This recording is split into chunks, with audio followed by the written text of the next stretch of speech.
अभी अमेरिका में एक मामला काफी चर्चा में है, जिसमें वर्जीनिया की एक हेल्थ केयर वर्कर ने सोशल मीडिया पर कुछ वीडियो शेयर किए। इन वीडियोस में वो लोगों को सजेस्ट कर रही थी कि आईस यानी immigration and customs enforcement agents को सक्सिनल कोलिन इंजेक्ट करें या उनके ड्रिंक्स में ड्रग्स मिलाएं और उनके साथ सैबोटाज करने जैसे एक्सट्रीम एक्शंस करें। इसमें पॉइजन आईवी वाटर स्प्रे करना या डेड फिश छुपाना जैसी चीजें भी शामिल थी। तो क्या है पूरा मामला, आइए जानते हैं आज की इस वीडियो में। हाय, मेरा नाम है वर्षा दुबे और आप जो देख रहे हैं एनबीटी टेक एड पर। सबसे पहले समझना जरूरी है कि सक्सिनल कोलिन है क्या। ये कोई आम ड्रग नहीं है, ये एक पोटेंट मेडिकल ड्रग है जिसका इस्तेमाल केवल ट्रेन्ड क्लिनिशियंस करते हैं। इसे जनरली सर्जरी या इंट्यूबेशन के दौरान मसल्स रिलैक्स करने के लिए मेडिकल सुपरविजन में दिया जाता है।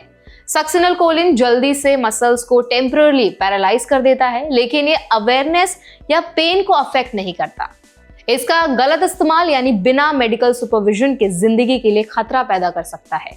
ये ब्रीद इन मसल्स को पैरालाइज कर सकता है, कार्डियक अरिदमिया और अदर सीरियस रिएक्शंस भी हो सकती हैं।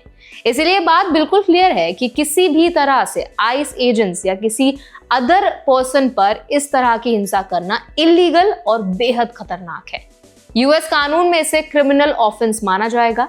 किसी भी इंडियन स्टूडेंट या वर्कर को ऐसा करना कानूनी और सेफ्टी दोनों दृष्टि से गलत है। इस घटना के पीछे जो कॉन्टेक्स्ट है वो अमेरिका में आइस के खिलाफ बढ़ते पब्लिक एंगर और प्रोटेस्ट से जुड़ा है।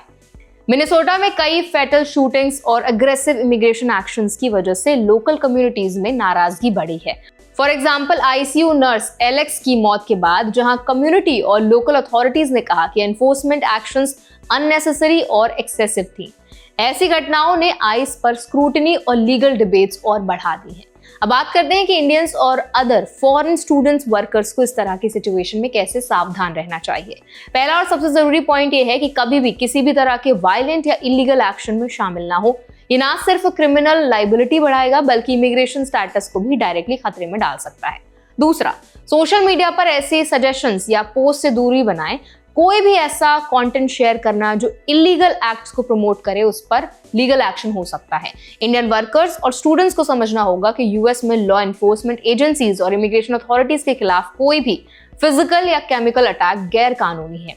तीसरा, अगर किसी आइस रिलेटेड एनकाउंटर में सेफ्टी या सिक्योरिटी को लेकर डर लगे तो हमेशा लीगल काउंसिल और कम्युनिटी रिसोर्सेज का सहारा लें।